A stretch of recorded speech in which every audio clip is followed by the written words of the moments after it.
Assalamualaikum warahmatullahi wabarakatuh. Hello, my name is Ivan Nadarmansyah with NIM 41230101010. And in this video, I will read the answer for writing task 1 and 2. So this is the answer for the first question.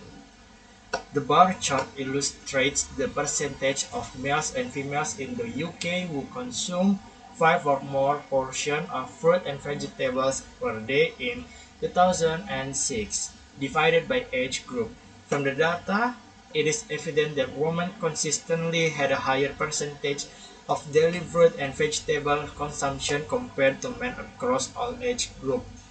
The overall trend indicates an increase in healthy eating habits with age, reaching a peak in the 55 until 64 age group, followed by a slight decline. In the youngest group, for 19 until 24, both genders show the lowest percentage, with males around 15% and females slightly higher.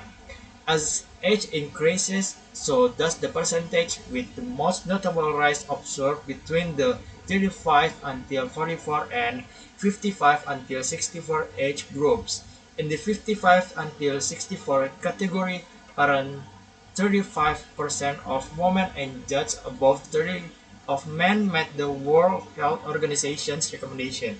However, in the oldest group, 75 plus, there is a noticeable decline for both genders, dropping to below 30%. In conclusion, older individuals are more likely to consume the recommended amount of fruits and vegetables, and females generally show greater adherence to healthy eating guidelines than males across all age groups. And this is the second answer for writing task 2. I agree to a large extent that once a country reaches a certain level of economic wealth, further increases in wealth do not significantly enhance the overall satisfaction of its citizens. This perspective is supported by the concept of diminishing returns once basic needs such as food, shelter, healthcare, and education are met. Additional wealth tends to have a reduced impact on overall happiness.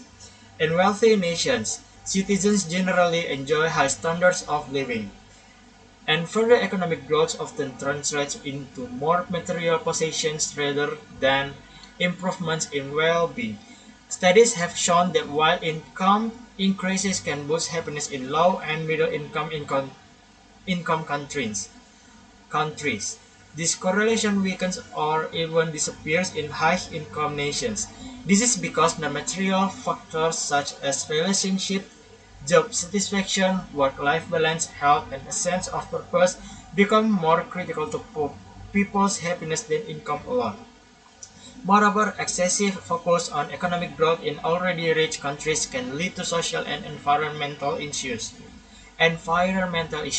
such as increased stress, overconsumption, inequality, and ecological degradation. These factors may actually decrease life satisfaction, even as GDP continues to rise.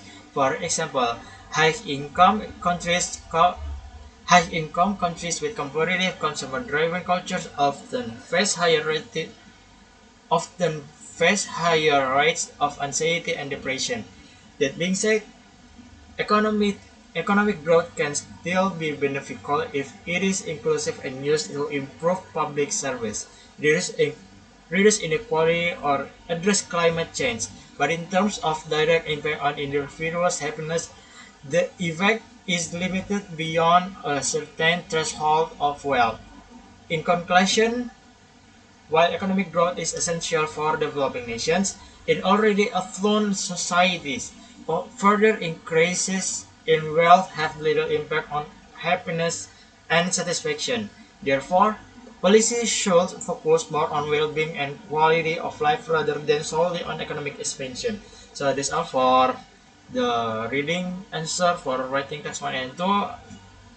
If there's any mistake, I apologize. Wabillahi taufiq walhidayah. Wassalamualaikum warahmatullahi wabarakatuh.